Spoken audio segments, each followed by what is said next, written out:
Hello, everyone, and welcome back to the Notorious Hip Hop Show. This is episode 3. I'm your host, Chris Platte here. Happy Biggie Month, everybody. Now, look, it's finally time. It's finally time for new music. It seems like this is now going to be the moment where we're going to start getting releases for the rest of the year. Drake put out a 3-pack, which I will discuss with my special guest on this episode right here today.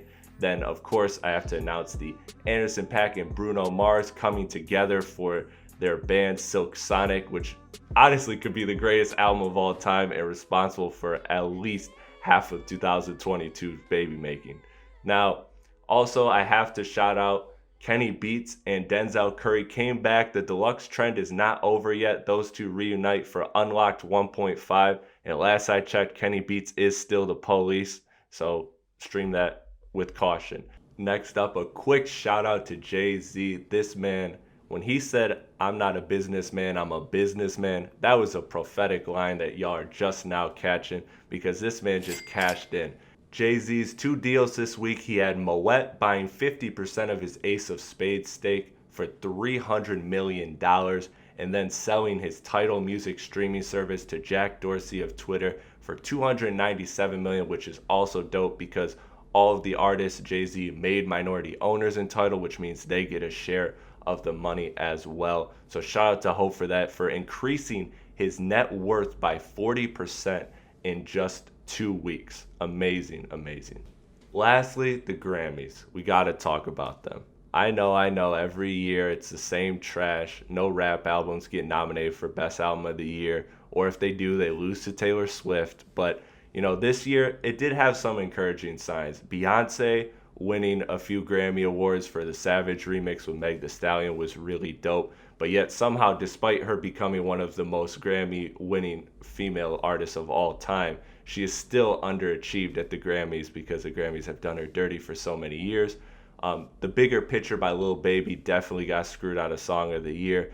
It's the same old problem with the Grammys. It's the same problems. So for today's episode, I have one half of the OnDeckTV Podcast, my man Animal Brown, here to discuss Drake's 3-pack, the Biggie Documentary, and Bobby Shmurda's release from prison.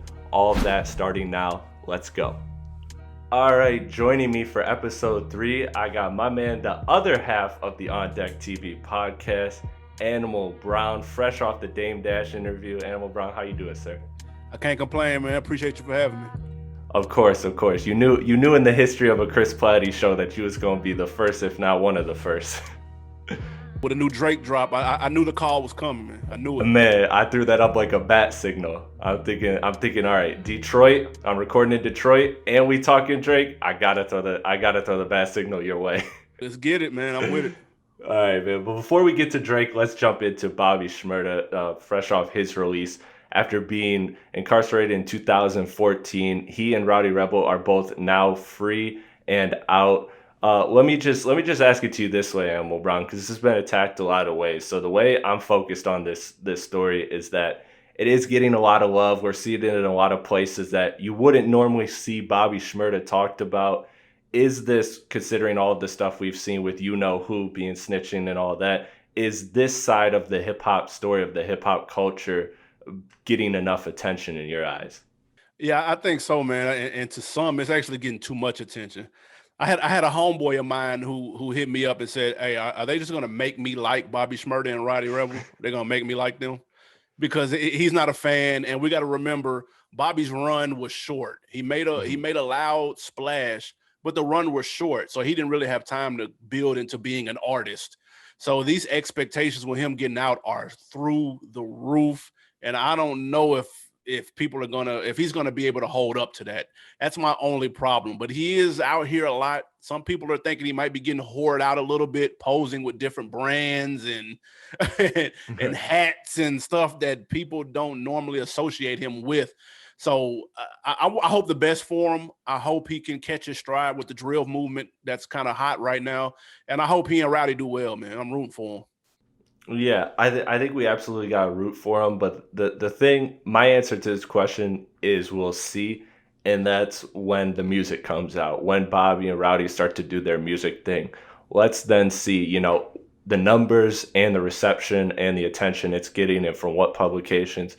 I think that's the key to all of this, because I've seen a lot of publications. I'm not going to name them, but there was a lot of publication. I'm like, I don't ever see you tweeting, talking, writing articles about hip hop, and now you're talking about Bobby Shmurda. It just seemed like a bunch of people who were out of touch realizing, okay, this is the in touch thing to talk about for a day. Yeah. It looks like they're riding the wave. Yeah. And that, hey, maybe that works out in Bobby's favor. Mm-hmm. Who knows? But yeah, the music is going to be very interesting. It's going to be very telling. If he gets on record and sounds like Shine when he got out, it's going to be a problem. Yeah, and listen, as long as he keeps making songs like the one I Can't Say, man, it's gonna be fire. It's gonna be on for Bobby. All right, next we got the Drake Scary Hours 3-pack. Ammo Brown, this is why you're here. This is why I'm expecting you to take the show to the next level here. Drake has finally come out after dropping, a little Dark Lane demo tapes that we kind of forgot about, and then Laugh Now, Cry Later, which was a fire single, but it seems like forever ago in the times that are moving today. But he drops this 3-pack, Scary Hours 3. First of all, what are your thoughts of the Scary Hours pack? Listen, man, my guy delivered again. I know there was doubt. Charlemagne came out and said it's Lil Baby season right now. Drake's time is over. We heard that. I'm saying we. I'm counting myself and Drake as the same person. We heard that. And we came out with this Scary Hours 2, 3 for 3. It's a 3-pack of heat. I haven't been to the club in almost 10 years because I'm too washed up to go. I almost came out of retirement when this What's Next hit my whip, bro. I was almost like, I got to go to the club. I got to go to the club. They have to play this song. If they don't play this song, I'm demanding a refund. Like, I'm rocking with all 3 of these joints. I feel like it's something for everyone. Good features. Lil Baby did his thing. Ross did okay. He just got washed by Drake, and that's okay. It happens to the best of them. That's not fair. Drake got like 970 bars and Ross got 4. That's true. It reminded me of Stay Scheming. Because he got washed on there by Drake too. But that's okay. It's all right. Ross is my guy. But no, I do like the pack. I thought it was dope. This is my birthday month. I may celebrate by getting the heart cut in my beard. I'm still debating. That's fire. Listen, you ain't lying. Drake is 3 for 3 when it comes to this. Just absolutely incredible. You start with the What's Next, which is off rip. I knew that was kind of like the God's plan of this version of Scary Hours, where I was hoping that we would also get that diplomatic immunity level cut, and that's what we got with the Lemon Pepper freestyle with Rick Ross, who did his thing, but he was set up to kill, man. I'm not gonna kill Ross when he only got 16 and Drake got 400 bars. Like, I mean, I was listening to Game's 92 bars the other day, and I was like, damn, this is about what Drake went in for. And then Ross just had add another minute, and you got Ross on the record. You got Lemon Pepper freestyle. But yeah, I was surprised also, speaking of Lil Baby, that we got Lil Baby on here. I was surprised that we got a third record. I thought he was going to do the exact same formula with the lead single What's Next, and then the deep cut, which is the Lemon Pepper freestyle, which I love Drake to do that. I love how he puts out these records just like, hey, I'm making albums for chicks, but don't get it twisted, I can rap better than all of you. And I like that he does that. But this Lil Baby one threw me for a loop, man, because I loved it all. It was 3 for 3, but I don't know if this is an album cut or if this is just something that he just wanted to throw out there because it's him and Lil Baby. But they both snapped, man. They really both snapped on that record. Yeah, they make good music together, man. And I was wrong about Lil Baby. I'm not gonna lie. I didn't see it coming, but he's improved his pen game tremendously in these last 2 years. So salute to him. But I'm looking forward to that Certified Lover Boy now. I'm here for it. Summertime, get ready. Yeah, and shout out to Lil Baby. My boy Josh was with me on the way here, and he talked about how Lil Baby just hasn't missed with a feature, and I agree 1,000%, man. When it comes to Lil Baby in his feature game, he's absolutely killed it. And I wasn't going to bring up that you was wrong about Lil Baby on there. I was going to let that take kind of die in the dust. Not let nobody know about that because you my guy. But since you brought it up, it's only fair that I mentioned it, that you was wrong about Lil Baby. But no, man, like this thing with Drake was super fire. It was 3 straight songs of Drake rapping his ass off, and then Laugh Now, Cry Later too. Like he was really rapping on that one too. So I think we getting like bars up Drake. Like he had the line on What's Next or the scheme at the end, talking about Wheezy and the billboards and dressing up the numbers. Like that shit was stupid hard for Drake. And I was scared of the title Certified Lover Boy. I was really scared with you. You could be honest with me after, but I was really scared. But if he's gonna use that oxymoronically and just come out and rap like and just rap aggressive on an album called Certified Lover Boy, I'm here for it. This might be his best album since Nothing Was the Same. That's how much I flipped around on it. Yeah, that's a good point. Now he did come out and say if you didn't like Views, then you weren't gonna like this one. So take that as you may. There was a lot of R&B on Views. So we don't know. You know, he also alluded to that on here. He said, I drop a classic and years later they call it a sleeper. I think that's what he was referring to in terms of Views. So whatever that means, it's going to sound like Views. I don't know. Maybe this was to appease the hip hop heads that are looking for more of rapping Drake. And he's just setting you up to be let down with Caribbean Drake on this new joint. I don't know. We'll have to see. Listen, man, give me 20 passion fruits and we good. We out of here. I'll take it. All right, so for the last segment of this show, we're talking about the Biggie doc, I Got a Story to Tell, which was released on Netflix, partnered with Puff Daddy. Man, let's just get to it because I really liked this. I have one issue with it, but first let me talk about what I liked about it. I like that it was his people. I like that his mans who had the camera was with him all the time. It used a lot of like home footage that was never released before, which is really cool considering how iconic and famous Biggie is, that he never sold that anywhere, never put that out anywhere. We even seen that clip of Biggie singing like he could really, like he was better than most R&B artists, which was mind-boggling to me. It was a really cool doc. It got into a lot of personal stuff about Biggie.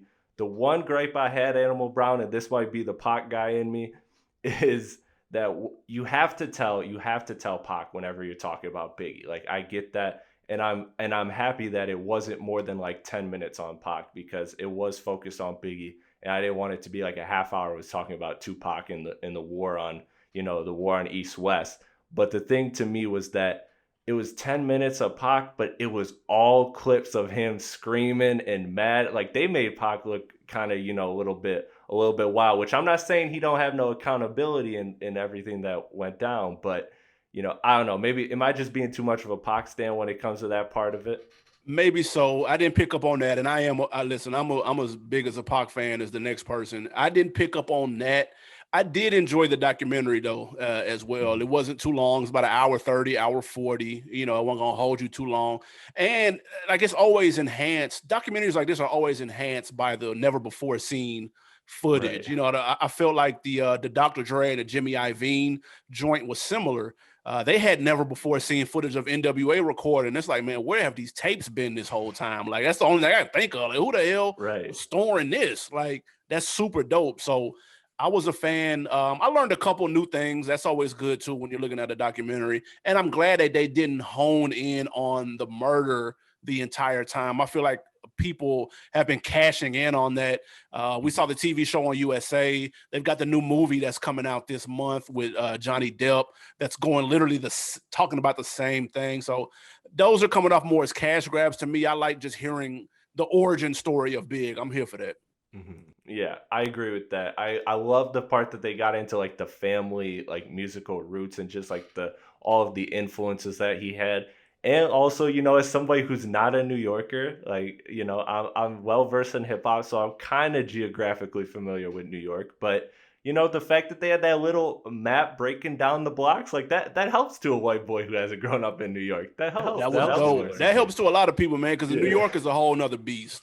And so when they say it's about this block and everything segregated, like that helps illustrate it. Me too. I was born in New York, but I moved when I was like 4, so I don't really remember anything. So that was super dope. But it was a good documentary. I recommend it. If you're a Biggie stan, I 1000% recommend it. But if you're just a casual hip hop fan, I still think it's worth a view.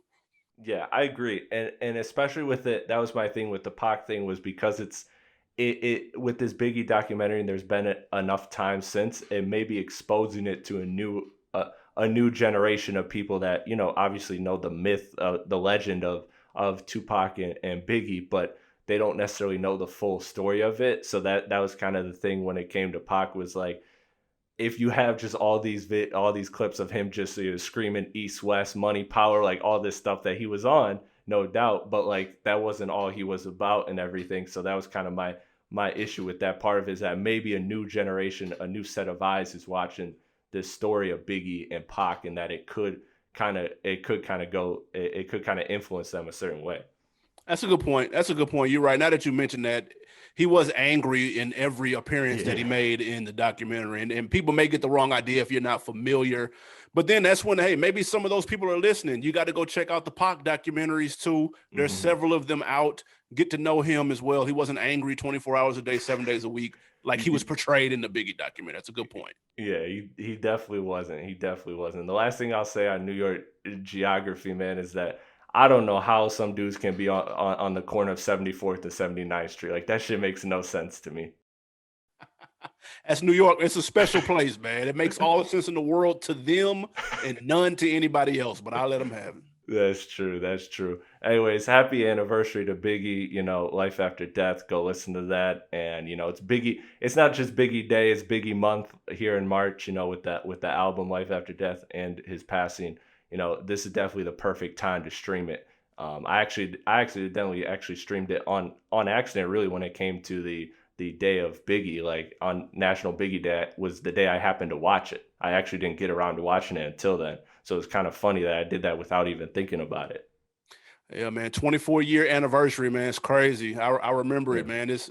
That album was fire, though. The double disc is so fire. Like, I remember buying it. This might be before your time, but I bought the CD. Man, I got the CD and the vinyl back here. Come on, you talking to a young guy who's an old head at heart. I like it, man, but that's one of my favorite albums, man, for sure. Biggie, super dope, man. Cut way too short. Yeah, absolutely, man, absolutely. So go check out the documentary if anyone hasn't listening. All right, once again, thank you, my man Animal Brown, for coming on the Chris Platte Show. I greatly appreciate you. I'm glad and honored to have you as one of my first guests here. And why don't you go plug everything that you guys are doing at the OnDeckTV Podcast, because it's amazing. All right, man, I appreciate it as always, man. Holler at your boy Animal_Brown on all things social media. Follow us at OnDeckTV Podcast, dropping new hip-hop content every Wednesday. I appreciate the invite, man. I see you doing big things, man. Keep it going. Hey, man, I appreciate you. I'm just trying to keep up. Y'all got Dame Dash, so I had to get the person who got Dame Dash on the show. I ain't mad at that, man. We all leveling up, man. Keep doing it. Hey, absolutely, man. You have a good one. Thank you for coming on. Yes, sir.